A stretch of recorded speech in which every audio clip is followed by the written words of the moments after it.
let's do this shot, you guys. Yeah, hey. It's no longer fucking sober January. Congratulations, fellas. Yes. Alrighty, there you go. Cheers. The Jaegers. Any post-mortem, any hindsight on a month of sobriety? Yeah, I did 28 days. I always do 28 days. And it, like Sandra Bullock, and it was pretty fucking rad. Ended up pretty good. No, I had zero mistakes, zero off. Like, I did not have a sip of alcohol from January 1st till January 28th. Did you think about it all the time? Trivia is tough, always. The hop was tough. And I think that's pretty much it. The only other thing that really kind of gets on my nerves is waiting when you go to dinner.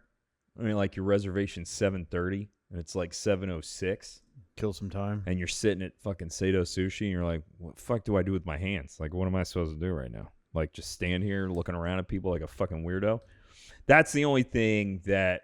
So those are the three instances. Trivia is always going to be tough. How close did you come? Was it to like breaking? Yeah, was it like how far away from your lips did a sip of alcohol get? No, nothing in my hands at all. Nothing at all. The only time I was close, I think I talked about in San Antonio when I was picking that jury. There was great bars. Ed showed a picture of Lampshade that had that 17-year Eagle Rare that I had never tried. I was at a bar that had the Eagle Rare 17. If anybody else would have ordered a drink, I was gonna order a drink. I was like, I'm just gonna have a fucking drink, but I didn't. So made it. Lost a shitload of weight. Been running like crazy. How much weight? So actually, I guess it's better for me to measure it in like inches. So I had to take because my actual weight, I only lost 7 pounds. But I had to take my pants in like an inch and a half. I had to buy new sweaters and shit. Like I'm into my skinny Hawaiian shirts that I haven't worn for years. So it's just kind of shifting the weight of my body. And all this running has got to be putting heft in muscles in my legs. Like, because, I've noticed, I measure myself all the time. I've noticed everything, all my sizes have gone smaller, but my weight has really only gone down about 7 pounds. So, I'm on wearing 32 size pants again. I haven't worn 32s since fucking, God, I don't even really remember when I wore 32s. So by and large for me, man, it was a good time. And it was the first time too that at the end of it, I wasn't like, fuck, I want to drink so bad. Like, I was like, yeah, I want to drink, but I could also not have one and be okay. If trivia wasn't around, I probably wouldn't even, I'd be the kind of guy who we're at the hop, I'll have 2 beers. We're out to dinner with Linda, I'll have a glass of wine, but otherwise, not drink. I was talking to Ed last night. Ed and I partied, actually. We'll talk about it on Funklers. That those breeze drinks really have given me something to do when I'm hanging out at home that I'm actually choosing now to drink instead of alcohol. The THC mushroom infused. Yeah. And Linda actually mentioned last night that she noticed that it takes an edge off of me. That, she's actually noticed. So I've got some of those. They're low in calories and fucking no sugar. Plus, they're not alcohol. So Sounds no like hangover. You're ready for a full-on mushroom extravaganza. No. I drink a commercially available THC and mushroom drink from Fresh Market is where I bought it. And it affects me because I have such a low fucking tolerance for this shit. If I ever did actual stuff, I'd be on another fucking planet. Like, my brain would collapse in on itself like a dying star. There's no way. I could never do it. I'd be fucking lost. Lost in the desert of truth somewhere with the naked Indian. Supernova Sedule. Yeah. So, I mean, that was me. What about you, PR? How was your month off? So I did it by default, actually. I didn't plan on doing it, but I was into the first week, and I thought, you know what? I haven't had a drink. So I thought, let me just kind of hang in there. The second week, I started to have some withdrawal symptoms. Did you really? Yeah, Wow. where I was just not feeling like, listen, I have never considered myself to be an alcoholic. Yeah. I would now have to say that I think I'm an alcoholic because I didn't have the shakes or anything, didn't have any of that, but I really felt that I would, I almost was tasting it in my mouth without actually having a drink. When you visualize it, you smell it, you think to yourself, there's something that I'm missing. Mm-hmm. I didn't give in though, but I would consider, I don't drink every day, but I'd have to say that the thought has occurred to me during my January month, that I could well be defined as an alcoholic. No, if you stopped drinking for an entire month, I think by definition you're not an alcoholic. Well, that's why I wonder, because I was very close to saying, you know what, I think I'm just going to open a bottle of wine. Right, I'm confused here. I thought that's the difference. I know alcoholics that have been sober for years, and yes, you could be. So what that is I guess theoretically under a diagnosis, it would transfer into being an alcoholic. But what you're talking about is being in recovery. When you're in recovery, you recognize that you are an alcoholic forever, and that all you're ever doing is trying not to have a drink. So is that potentially what he's saying? Could be. However, I would also point out the difference between if that diagnosis code was alcoholic, he doesn't qualify as somebody whose life is being ruined by alcohol. Like those are the people. Yeah, I don't have the negative connotations of it, but I'd say that I've always considered myself to be a social drinker, right? However, my January experiment on certain days, I started to consider that I was actually thinking of having a drink, at home, opening a bottle of wine. There were a few occasions when I kind of didn't get to opening it, but I thought to myself, I think I'm just going to do it. There was a time some years ago when I was a chocoholic. I used to have a chocolate every day, every evening after dinner, and I also didn't think that I was a chocoholic. But when I stopped eating it, I couldn't function. So, but I have stopped. Now I can have a chocolate maybe once every 6 months or so. But with the wine, this feels like it's fake. You think? No, chocoholic was serious. I think a listener would think this is fake. This is the funniest thing you've ever said. Chocoholic is. Do you know it's a real thing, right? I'm sure it is. Okay. So yeah. I think that would just be an overeater. No. I don't care for cakes. I don't care for but cocoa is not candy. An addictive substance. Well, now caffeine. There is caffeine technically in chocolate, and sugar. I guess you can be addicted to that sugar. That was a combination. But so that means you were addicted to sugar and not to chocolate. Well, I would say that's why I say I'm qualifying and saying I wasn't addicted to like hard candy or any one of those things. I didn't really care for that, but there would be a slab of chocolate that would be consumed. No, it wasn't even dark chocolate. You guys aren't fucking finding this hilarious. I'm just picturing him hiding chocolate in his house. Not hiding it. I would be sitting in the TV room after dinner. Yeah. You have any favorite brands of chocolate? Yeah, there would be Aero and Flake were the two, Dude, Aero is delicious, by the way. Aero Mint. That's good shit. Yeah, no. So you got to get in the British section of Publix, but yeah, it's fucking good. So those were, but what got me thinking about you talking about all of this, right? I read this book. I started reading this book yesterday, called The Secret of Secrets. It's Dan Brown's new book. Yes, The Secret of Secrets. I read it, and we've talked about it briefly. I got to think about. So you have this professor who goes out to Prague, right? And to meet Catherine, this other professor. It's fiction, first of all, everybody. But my question is that, can men and women actually be friends? Can men actually have a relationship with a woman that he finds remotely attractive? And that's because she invited him to an event that she wanted to go to, right at the outset of the book, and they found themselves in bed. They had a platonic relationship at Harvard, and all of a sudden they were in Prague. And they had this. Are you finished with the book? No. The point I'm making is that because there's some nuance to the relationship. But no, I'm just saying in terms of it got me thinking about men and women and whether men and women can genuinely be friends, particularly women that the man finds attractive. And thinking about it this morning, I don't believe that a man can sincerely have a friendship relationship with a woman that he finds attractive. Then I thought about, let me just finish. Then I thought about my relationships, right? I honestly can say that I don't have a female friend. When I talk about a friend, I mean somebody that I would say I'm going to go out for dinner with. Somebody that I will go away for a weekend with, like I would go with normal guy friends. Somebody I'd go for a golfing weekend or go away on a vacation or something like that. And I'd say that I tried that experiment a while ago and I failed every time. So, point of order, the reason why I was trying to jump in before you went on your story is because I was about to say something that would categorize things, and then you can jump in and give your version. Okay, and then categorize. Just so you know kind of how, talking on a podcast works.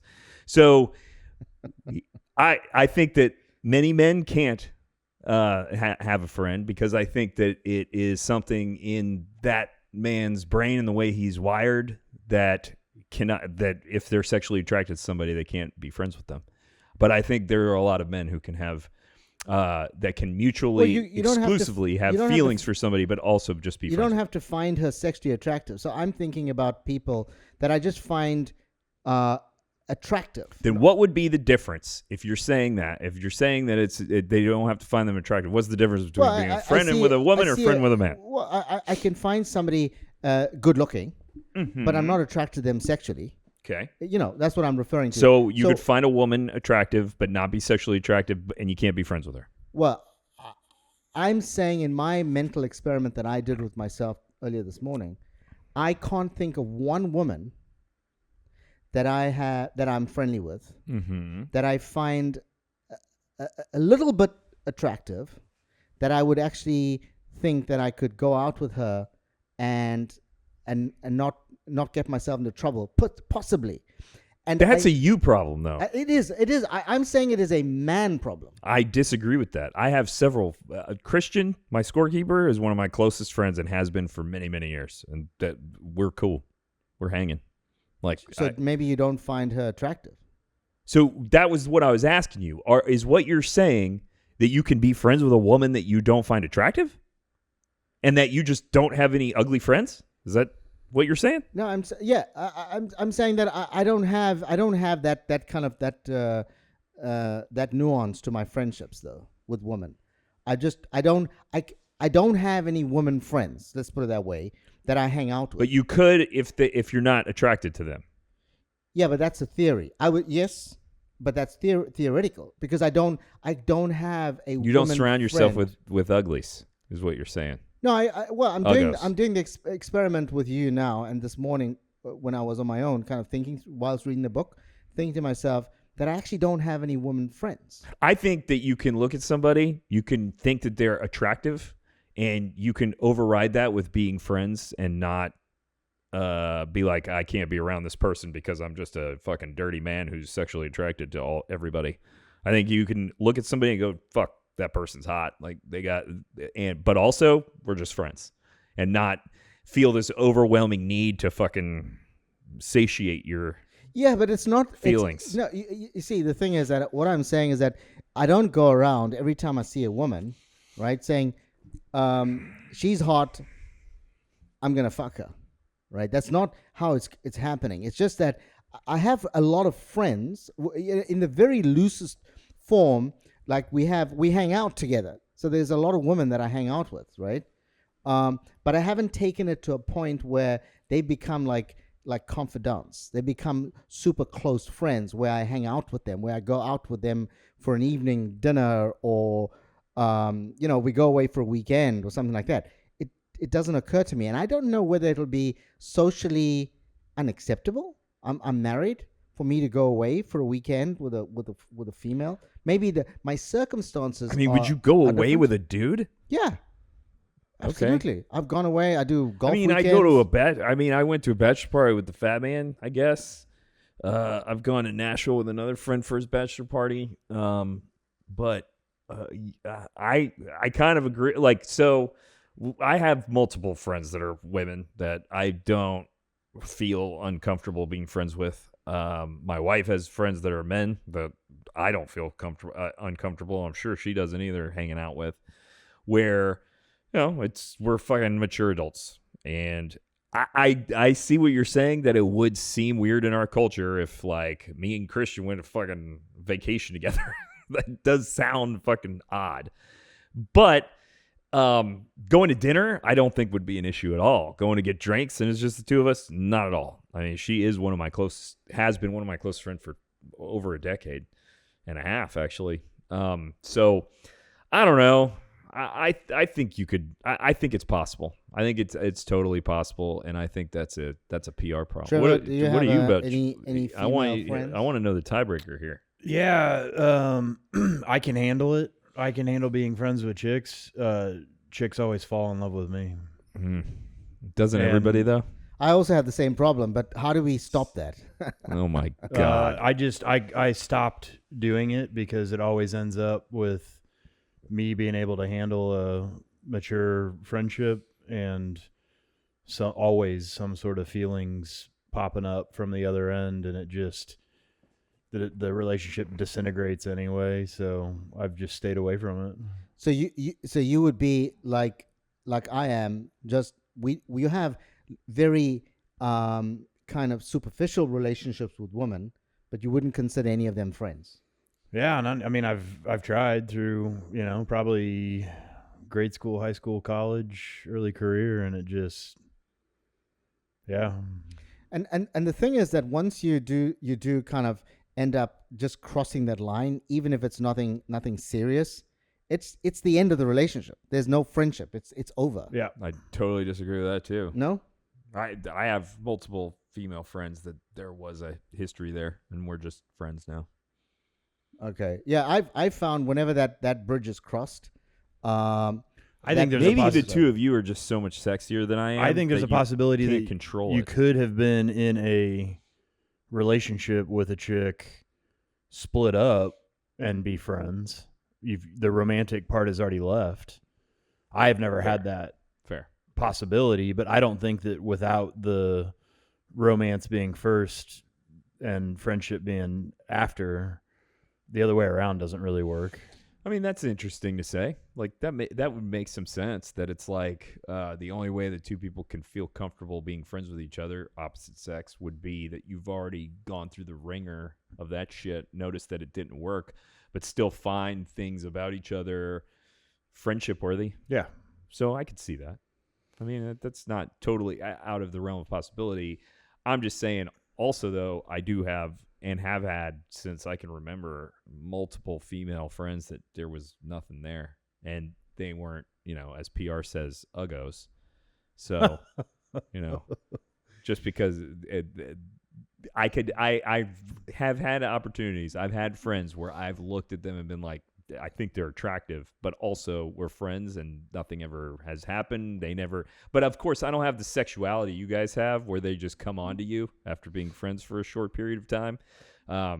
So maybe that's me. So my theory then is if you find a woman attractive, could you be friends with her? And my point is, I can see like that somebody would be attractive, and that wouldn't be my guiding principle. I could be friends with them and compartmentalize and be like, I could see that this person's attractive. There's no way to fucking hide it. Yeah. Like they're hot, but also they're not somebody I want to be with, and they're just my friend. Yes, I could do that. Yeah, my theory would be that if I think somebody is remotely attractive, not even like just drop down dead gorgeous, just remotely attractive, I'm just gonna continue to have a very superficial relationship just to make sure that That's the new rule. that's the rule. That's the PR rule. Okay. That's the rule. I've had that rule for several years now.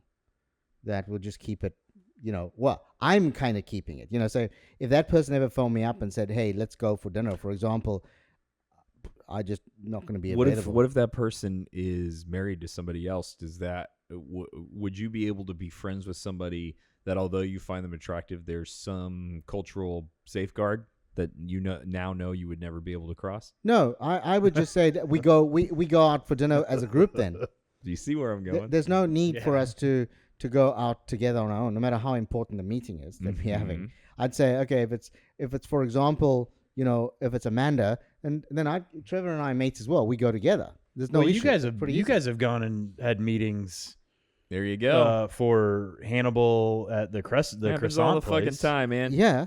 No, but So, that's like, that is. You guys have gone to that's Vinia, just the two of you. That's a friendship.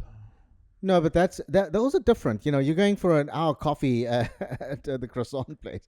I'm talking about, we're I going think out it's the for same. That was like a work meeting. That wasn't. Are you guys hiding? Yeah. It sounds like you guys are hiding Yeah, something. it's kind of defensive. PR sweating over there. No. Oh God. I in interest of picking it apart, I think that's no.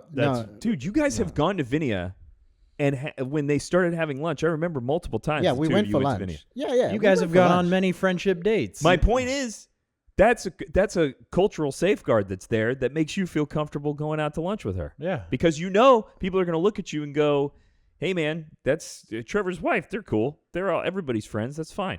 Versus if it was somebody else who's like single and you're sitting there, and you don't ever wear a wedding ring anyway, I could see how that could be construed in a weird way. Maybe the nuance to my comment is that if it's a friend's wife, maybe there's a built-in safety mechanism there. If I don't know the guy, maybe then there's no safety. Oh wow. Okay. I'm just exploring Uh-huh. options here. Tell us more. Yeah, I mean, talking about exploring leave it there. options. I mean, you could make this now. I have the scars and the bruises to prove it. You go down a road What? and you don't end up. This is the challenge one has, right? You go down a road, you find yourself in a situation that you haven't actually contemplated, and you're now in a situation. And so that's really my hypothesis, is why I feel men and women, particularly women that guys feel just a little bit attractive, in my experience, will have a superficial relationship, even at work. And a lot of the times this happens at work, right? Where you do have to have meetings with the opposite number. You end up in those situations, and in most times, people in work environments end up in a relationship. I want to throw some gas on the fire, and I'm being serious because I'm trying to figure out in my mind how this sets. But I think at this point, listening to both your guys' take, that I blame women more. And I don't know if that's a projection from me. So let me backtrack. I feel that I can responsibly have a friendship with a female, but it always is the other way around, that the female can't handle a regular friendship with me, and then they express their feelings. And I think that at least in my assessment, but I'm trying to figure out if it's just my experience, or do you see where I'm going with this? So you're leading right into what I was ultimately going to say my opinion is on this whole idea PR has. It's a fucking misogynistic fucking view on what it's like to be a person in our society. Like you're basically saying, by him saying, this has been an argument for years. This was in the movie When Harry Met Sally. Like, Harry begins as a misogynist towards her, saying shit like a man can't be friends with a woman, and his opinion eventually changes on that because he never seen proves that his movie, point. He proves his point because they started going out at the end of the movie. well, they do start going out at the So end he of the made movie. his point that you can't have a relationship with a friendship with an attractive woman. But who was attracted first in that? They rotate back. Well, he was attracted first. he was. Okay. And then they He was rotate lifting back her and to forth. where was it, New York or She whatever. was lifting him. I also think that, and something to PR said a few minutes ago, I can't remember exactly what you said, but my comment was going to be, I think we cast our assessment of another human being subconsciously from like reptilian brain the minute we see them, if we're going to fuck them or not. Whether you consciously are saying, I find this person attractive and I would potentially suit. I think split second the minute you see whatever human being that you're like whatever gender you're attracted to, you see it, your mind is made up within milliseconds. So, I mean, I totally disagree with that. Personally, maybe it's my subconscious hiding it from me, but there are a lot of people that I've had some sort of relationship with where she would not be attractive to me at all within the first 30 seconds. And after a while of spending time with them, I start noticing shit. And I'm like, okay, actually, shit, damn, what's that over there? You know, that kind of thing. I agree with you. And I've mentioned many times before that I feel like from first impressions, and then when somebody opens their mouth, somebody that could have initially been attractive can become very ugly. So I agree with that. I identify that, but I also think that there is a split-second passive judgment, and then because of how we're wired, we're taking data points and then changing what that original assessment was. But Fair. there is an origin of fuck or no fuck. What you got? I have a male best friend who's been my best friend, one of my best friends since high school. And I would say that there's 3 of us. So 3 girls are his best friends. Okay. And like does he have an attraction to us? I would say yes. Mm-hmm.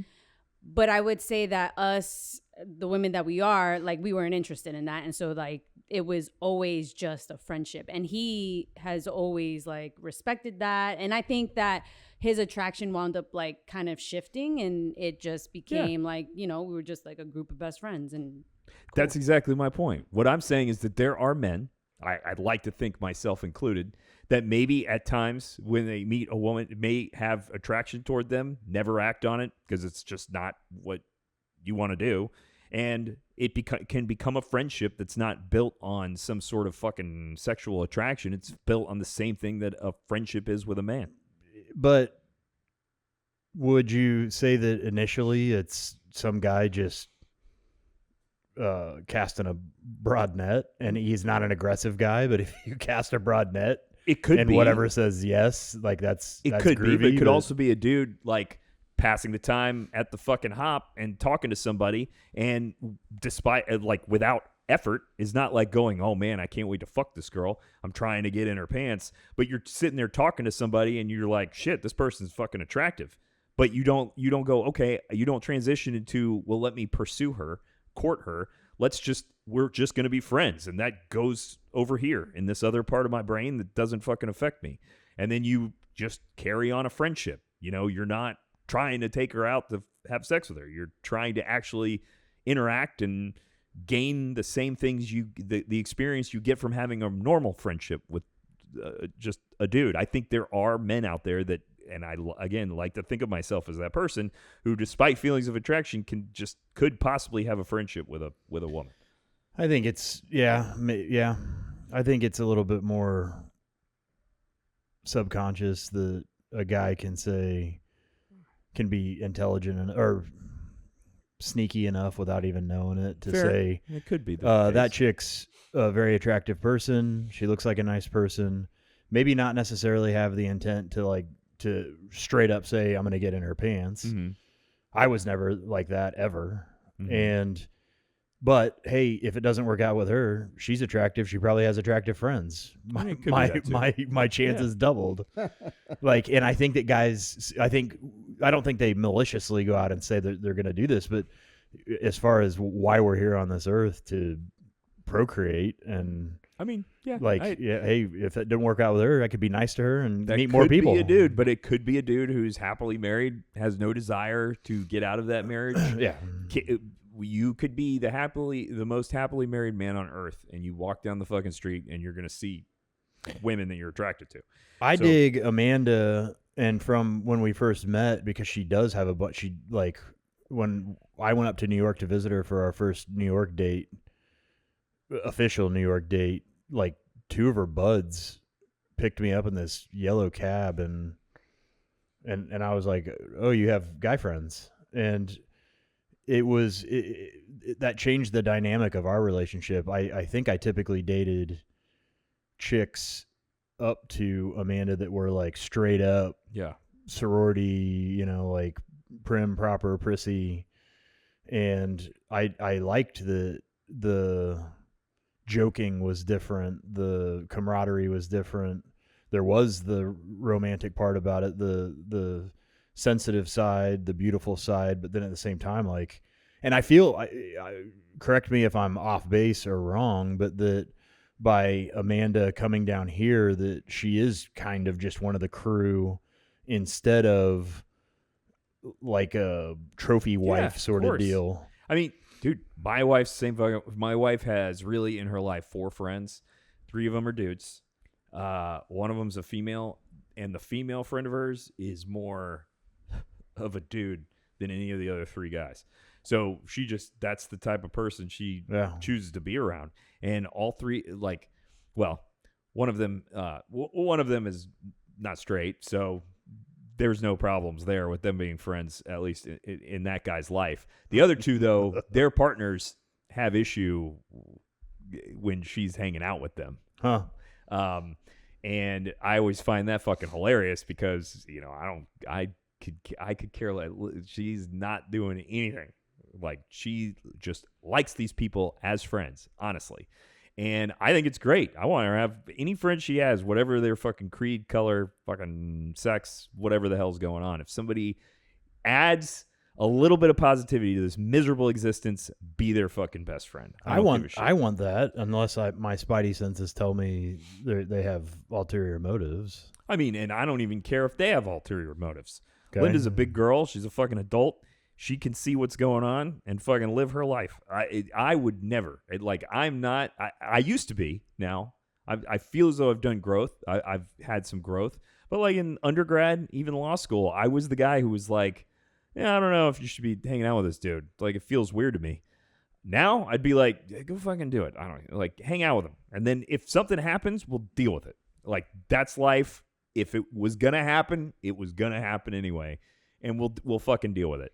But until that moment, I'm not gonna tell you who I'm choosing for you to fucking hang out with. You choose. You're an adult. We're in this relationship together. If you're not getting those fucking weird vibes, fucking go do your thing, man. And I would expect the same from her when it comes to me. But, you know, maybe I'm just an idiot. Who fucking knows? So I want to agree with one of the points that Nick made earlier on, is that, you know, when you have this man-woman thing that I feel doesn't really work, I don't think it starts off right at the outset necessarily as being like there's a magnetic attraction, right? You do not think that I do not think that. I think that the kind of specimen is somebody that is attractive. Mm-hmm. You know, good figure, you know, good personality, hangs out, you know, enjoys a good drink, all the things that are appealing, but I'm not even on that bus yet, right? But after a period of time, and I'm talking from experience here, after a period of time, something happens. Now, I'm not sure whether, and maybe I agree with Trevor, that the other party, because men are weak and despicable, I'm saying that I'm strong. No, I know, but I'm saying that the opposite sex, women, know how hopeless we are. They like my pheromones. And so all of a sudden, if they decide, hey, listen, they're going to play a little game, both they're of going to you try are on and two separate sides of the same misogynistic coin. Like, you guys are arguing opposite points that are both misogynistic. But let me say that I got myself in a situation that I did not foresee that I would get myself into, and the person was, on the face of it, an attractive person, but I didn't think there was ever a chance that there could be anything other than, you know, a platonic relationship. I found myself in that situation because maybe it wasn't me. It was me being completely naive about what steps could happen, could follow. And hop, skip, and a jump, I was in a physical relationship that I didn't even consider remotely possible. And, you know, and so now I've got this kind of spidey sense that's right up front. It's there. I'm not even going to go down having a friendship. And maybe I should qualify it. I do have friends that are women, but I must say that those women relationships are very, very superficial. I'd say you guys are my mates. So, if Ed phones me up and says, hey, listen, let's go hang out. Yeah, let's do it. I'm hanging out, right?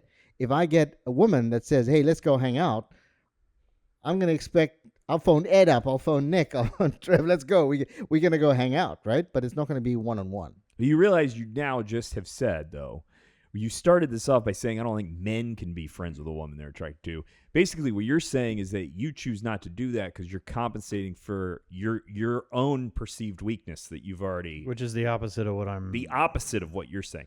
That's why I'm saying you guys are both kind of making the same argument from completely different sides of the spectrum. But you're not saying that you think...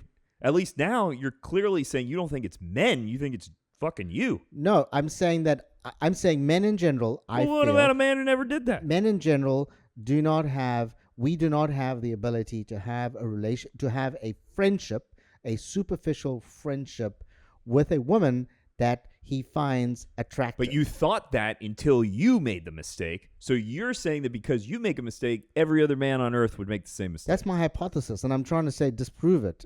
Can men have a relationship with a woman that he finds attractive? Yeah, Yeah. I can. Yes. But you're saying it will also end badly. It doesn't. It doesn't work out the other. He doesn't. The other way. So he can prove your point with his first premise, which is that he can do it. So that disproves your point. No, it still ends up in a bad way. I mean, whoever you can be saying. I mean, that's not my fault. That's, in that's Trevor's all women's mind, fault. it has nothing to do with a man. You said a man can't do it. Trevor can do it, which proves your point wrong. Now we got to talk about women who are so physically attracted to Trevor that they can't possibly be his friend. It's not. I'm not saying every single last one of them, but every time that I have attempted to have just a friendship, feelings at some point from the other party have been expressed time and time again. Yeah, that could be terribly subjective as well. I mean, I'm such a nerd. Yeah. That's why I think I can do it. Everybody's like, yeah, I don't like this fucking nerd. Look at this guy. You are a very difficult person to like. Yeah. Nick. That's the challenge, right? Fair enough. So I guess, just women finding you remotely appealing is... I think what I think it is, I think they look at me and they think everything's so fucking difficult. Like everything is so hard. I have to work so hard to fucking do everything. That's what I think a woman would think about me. But It's true. Everything is hard and difficult. I don't know what to say. I mean, so it's really not. If I could break it down, it's pretty easy, but at least to me. But to most people, I think it would be a lot of work. All right, I got some super duper mother-licking funk nuggets. Get it. Give it to me.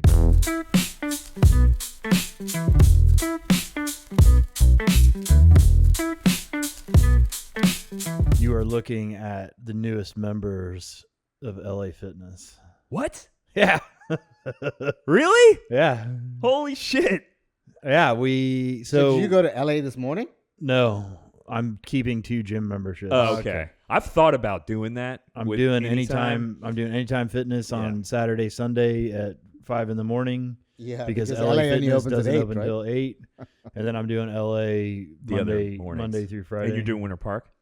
I'm going to switch back and forth between Colonial and Winter Park. Because, I mean, you'll fucking see me at Colonial at 5 in the morning. Yeah. Because I have to get all my miles in the morning time. So I would like to deliver a full report on Winter Park LA Fitness. Go ahead. Holy shit. Let's talk. Front desk guy is super nice. Yep. In the morning. Really nice. I went in actually 2 times before, one time before Amanda and I went in and signed up. I went in to check and see how busy it was at the times that I would work out. Guy's nice. Tour's great. And the place is pretty empty. Yeah. I hear it's a nightmare come 3:30, 4 p.m. So I can tell you Winter Park is, I've been there at 5 where I wouldn't consider it a fucking a YMCA nightmare. Okay. Like that was a fucking nightmare. Yeah. Because they only had one machine and there was nothing but geriatric motherfuckers trying to get on these machines at YMCA. So LA Fitness is 1,000 times better than that, even at 5. But at 5, it is fucking full. Yeah. Winter Park had. Did you do Colonial too to get to walk around it? No, not yet. All right, I've years ago I did a Colonial tour and workout. I feel like that's at least years ago it wasn't as busy as Winter Park. Colonial is not as busy and it's much bigger. Yeah. But Winter Park has a shitload of stuff, a shitload of treadmills, which I utilize. The Winter Park sauna is working. I will let you know unfortunately, the Colonial one has a sign that says the sauna is broken and we don't know when we'll get the parts, is what it says. Got it. So if you want sauna, it's going to have to be Winter Park for the time being. But yeah, so I do Colonial at 5 a.m.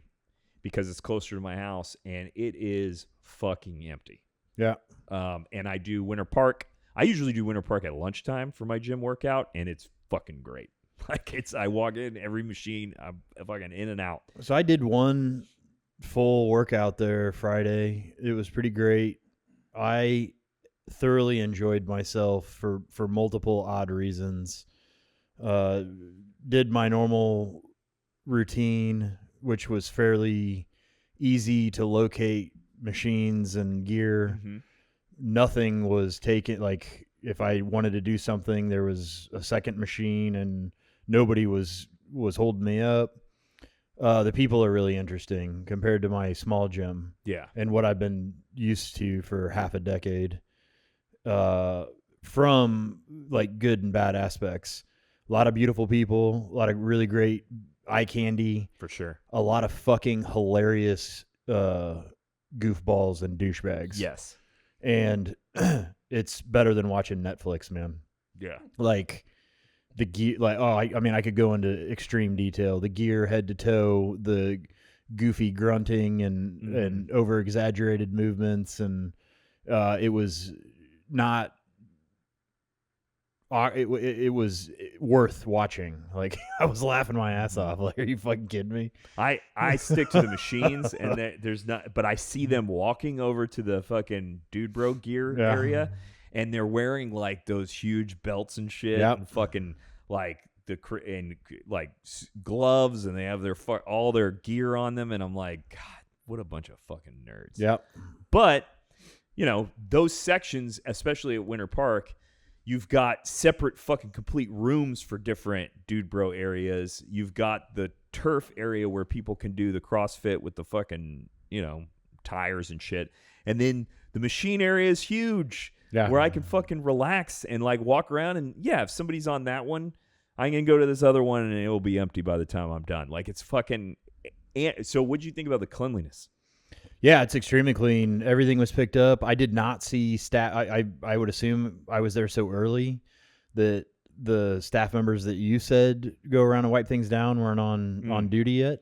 Maybe. But I saw out of there. So it wasn't that busy is I think what I said. There were significantly more people there than in my smaller gym. Yes. But it's such a large space that it's all spread out. And for how many people were there was only one misplaced weight. Like everybody was nice and completely different than the shit show that I'm attempting to escape. I love my small gym. I'm tired of the fucking members being douchebags and leaving their stuff out. Yeah. And you just can't monitor a 24-hour gym when I go in at 4 or 5 in the morning. I get it, but it sucks. So... cleanliness was great. It's like they converted a basketball court into more dude bro stuff. Yeah. It smells brand new. It's the interesting thing for me, I don't know if I'm diving too deep into it, but one of my selling points on keeping both the memberships. So now I have virtual access to 3 gyms within pretty close driving distance. Yes. The novelty that feeds the psychology of switching gyms has automatically within 3 days, made me think that I can lift heavier weights. Oh, okay. So switching space, new people that I don't know, new gear, and icing on the cake is even though I'm running the same routine, just a little bit different of an angle on a bench or a little bit different resistance on a Smith machine completely fucking shocks your system, and I feel that enhances growth. That's pretty great. That's so awesome. I look forward to bouncing Yeah. Colonial, Winter Park, and then anytime. Yeah, I've and noticed switching it up. positives to each one that I like. Like I like the locker room at Winter Park better than the locker room, but they're both clean, and you will see they're women working signs. So they there's always women constantly cleaning the men's locker room. So they have signs up that are like, their fault for looking. warning, there's women. I mean, that's what the signs are like, just letting you know. Yeah. There's no fucking rules about the shit. I'm sure they gave you the spiel about the one thing they do police pretty tight is people taking photos or videos of others. So like you can do yourself, with a fucking tripod, whatever Instagram influencers do. But as soon as they think you're doing it with somebody else, it's fucking like the biggest no. That's cool. Which I agree with. Like, and I've seen them walk up to people and be like, "Hey, fucking camera, bro, stop." Somebody told me that I need to watch out for tripods at Winter Park, LA Fitness, but I haven't seen one I've been in yet. there 3 times and I haven't seen one. I haven't seen one yet, and I've been going now for over 6 months. I did. I felt pretty good because now I was big fish, little pond, and now I don't know what the fuck I am in a huge pond. I got a lot of respectful head nods. One dude was circling. One dude I think was like, Wanted to say hi? This is new guy. Yeah. Let's see what's up. And kind of like, and there was a little eye contact here and there. Like I felt like I was being watched, and I'd be like, and he'd be looking, and I'd be like, what the fuck, bro? Yeah. I mean, and you'll see people, like I see people I know there. So Jinya, the old bartender, her dude works out there at Winter Park all the fucking time. Yeah. So like I see him often. That Renee, I think her name is, she works out at the Winter Park LA Fitness, so you'll see her because she's there quite often. So like I see people that from trivia, obviously I see a shitload of people all the time. And even when you see somebody dude, that place just has a good vibe where it's like you're not expected to stop and talk, but you're like, hey man, what's going on? Good to see you. And then you're fucking I bumped into a dozen people that I know, and I think at this point, at least within the last year, because of what I've done in my transformation, people don't really fuck with me. If my headphones are in, people give me like a head nod, and they know that I mean business. Vato I've gotten a couple of fist bumps, but yeah, everybody's been very respectful about just I'm there to work out. The other thing I want to mention that I'm excited, I used to have a monthly master plan membership to Perspire for the sauna. Mm-hmm. Now, and which was like $180, $200 for the month, which was fantastic for the breakdown because I think one single sauna session might be like $40. So I mean, you're after 4 or 5 sessions, you're groovy. Yeah. LA Fitness, Amanda and I signed up, and after all the initiation fee bullshit, we pay $50 as a couple. Yeah. For the month. Yeah. So I have scheduled out in my calendar on my rest days to go do sauna. And it just, even though I have the double gym membership, it totally fucking makes sense to go over and hit the sauna and just have access to. Yeah. So, dude, I'm telling you, and super pumped. The sauna at Winter Park is the Winter Park location. Have you been to it yet? Yeah. Okay. I haven't been in it. I've walked past it. Because it's really nice. It's clean. It's smaller than downtown YMCA, but every time I've been in there, I've been by myself so far. Yeah. So it's not like the downtown YMCA that was just dudes on top of dudes on top of dudes. It's like every time I go in there, it's either me. I think maybe once or twice somebody walked in, hung out, and left. I'm ordering. I've scheduled to go tomorrow, but I'm waiting on some shower sandals to come in because I'm not going to fucking raw dog that Lulu shit. Slides that I use. I need to order some towels, but yeah, excited. Yeah. I carry my Lulu slides with me in the fucking in my gym bag. So that Lulu has little slides.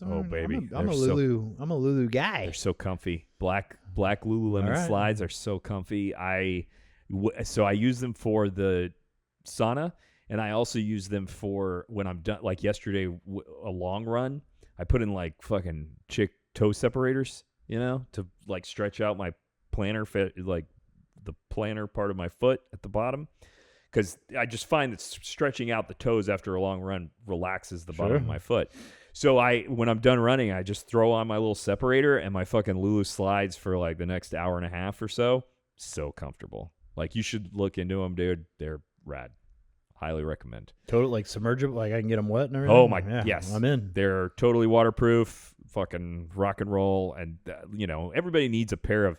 If I go to the beach or I go to somebody's pool or some shit, you need a pair of shoes that can get wet, that are like slides or flip flops. These are the only ones I have. They work perfect for every event. So. What have you guys been up to? I mean, last night I hung out with fucking Wizard of Ed. We went to Ed's favorite place in the whole wide world. Lampshade. You know it, man. We couldn't avoid it. I was like, "Where are we going?" He's like, "Where do you fucking think we're going, Nick?" I go, well, "I guess we're going to Lampshade." How many minutes were spent there? Well, I go, well, it's funny. So first of all, Lynn and I did this long run. Then we went to Superica, stuffed our face after a 15-mile run. Then we go home and we're like, I'm getting the back house set up because we have friends coming in town and they're going to stay at the back house for about a week. So we did all that, and then I'm laying on the couch kind of relaxing at 5, and I was like, I'm down to go get a drink with Ed, see what's going on. He's like, I go, what do you want to do? And he's like, of course, we're going to Lampshade. I go, all right, fair enough. And I go, well, what? He's like, what time are you thinking? I go, I don't know, like 7:30. He goes, dude, that's too late. We got to get there earlier because there's no way we're going to get a table. I go, you are the Lampshade pro. So I leave myself in your hands. Linda and I got there at about 6:45, 6:50. Got 3 spots at the bar. Fucking rock and roll. Nice. Now, they had the Eagle Rare 17. That's the reason really why I was like, yes, I'm down for Lampshade. It was fucking delicious. First time I've ever had it. That's a bourbon. And it comes so Eagle Rare 10, 12, 15, 17, and then they have that crystal bottle. This was not the crystal bottle shit. This was expensive, but good. Very smooth. Then I had, for the first time in my life, a sparkling sake. It's my favorite brand of sake, which I know it when I see it. I don't know. It starts with an F. It has a gold can. I've purchased it at Modest Wine before. It's delicious, but they had it in sparkling version, and that shit was delicious as well. So I had 2 fantastic drinks there. We had just the bread service, which was good. I liked it. Bread service was good. Didn't try any other food because Ed was like, this place is terrible. I'm like, well, why do you want to go every fucking day? So we left there. T-shirts, no bras? I mean, I will say this. Our fucking bartender was a goddamn smoke show. Nice. Holy shit. That fucking blonde girl. Oh, my God. I mean, 9.5. 10. I mean, just unreal. Anyway, we left there, and we went to Sunroom after that, where Ed pointed out, he was just on a mission to ruin our whole fucking night, I think. He pointed out, he looks around, we were there, had 2 Saturns each, I think. After the first Saturn, we're getting the second one, we're sitting at the table, and Ed looks at all of us, well, me and Linda, and goes, Nick, you're definitely the oldest person here. And I go, fuck, man, you're right. Like, everybody, out of every single human being at Sunroom, I could not find somebody that I could reasonably say was older than me. Huh. And most of the time I can be like, that guy's older than me. And he may not be older than me. He just looks older than me. Well, so you guys were kind of bitching the guest house was too young. Agreed. Has now Sunroom become too young then too? I mean, it was pretty young, but it's a different clientele. Classy young. I still argue, not classy young, like cool young. Okay. Like people who aren't fucking beat bopping on fucking Tinder trying to meet other fucking nerds. Okay. I think it's a different. It could just be subjectively projecting onto this place, but I still would argue Sunroom's better and more comfortable for somebody my age than Guest House is on a Saturday night. From there, it was to Rogan's, and we hung out there for a little while. Does my bud still run that place? Oh yeah, Roger. He was there. Cool dude. Had a couple of drinks there, hanging out. A little bit better. So the eye candy was good at Lamp and Shade, I'll tell you that. Okay. Good looking women. There was like a table of what appeared to be fucking influencers because they had one of these circle lights Okay, it was smaller than these. That's fucking unacceptable. But it was a circle light on a fucking stick that they kept handing to each other to fucking take pictures and shit. Unacceptable. Oh my God. I'm like, oh, look at this fucking shit. But that was going on at the there's this huge front table it's up. It's like a stool level table. It's not a down low table. It's a high top. But it's fucking huge. Like, I think it maybe 15 by 10 feet, and it's a solid piece of marble. I'm like, this is impressive just looking at the size of this fucking table. And that's where it was full of these women that were just handing around their white fucking Instagram influencer light and taking pictures. But, I mean, they were hot. And it looked like a lot of dates going on at Lampshade, but a lot of beautiful people. Sunroom, like I said, was more like younger people like wearing vintage clothing type crowd. Then you get to Rogan's where it goes from 10 years older than me down to the fucking mid-20s and everything in between. Everybody's just kind of hanging out at a dive bar. You know what I'm saying? So that was our fucking night, and I had a really good time. It was starting to get fucking cold towards the end of the night, and we were like, all right, let's just go home and get fucking warm now. But so that's kind of what we did. I know I haven't had a Lampshade in a while, but Ed is obsessed with it, man. He's like a regular. They're like, People knew him? Oh my God, all of them. All of them. One of the cooks. I'll show you right this way, Mr. Wizard. Like one of the fucking like cooks came from the back and doesn't even speak English. He's like, Buenos noches, Ed. I'm like, damn, dude, you like this like Goodfellas in this fucking place. Ed, did you change your mind on the food? No. No? He was telling us not to order anything. He's like, don't order anything. It's not good. I'm like, fuck. So those are my nuggets. You got anything, PR? You No, good? I'll right. save it for the next one. All right, cool. Hey, I want to say thank you to DJ Count Chocula and Showtime Sadul. And thank you for listening to all the Motherfunklers out there. Special thanks to the Wizard of Ed and the Intuitive Muse. Hit like and subscribe. Leave comments, questions, and requests. Connect with us on social media throughout the week. If we post something on Instagram, we are there. Come say hi. Showtime will buy you a drink. T-Bone out.